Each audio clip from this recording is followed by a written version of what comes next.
வாழ்க்கையை ஆரம்பித்து நினச்சதை நடத்தி நினச்சதுக்குள்ளார ஒரே வருஷத்தில் எல்லாத்தையும் முறியடித்து எல்லாமே சர்வநாசத்துக்கு உண்டானது வந்து இப்பயுமே யாரோட ஆதரவும் இல்லாமல் வந்து நிற்கிறேன்.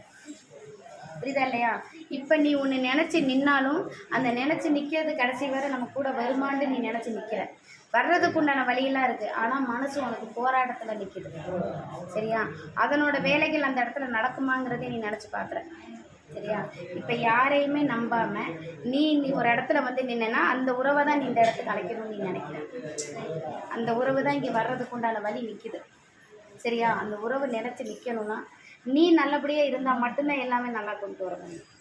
கூடிய சீக்கிரம் அது நடக்கும். எந்த ஒரு விஷயங்கள் உள்ளுக்குள்ளார கொண்டு வந்தாலும் தெளிவாக எடுக்கணும். தெளிவான பதில் அந்த இடத்துல இருக்கணும். சரியா? பார்த்து கொஞ்சம் சூதானமாக இருமா.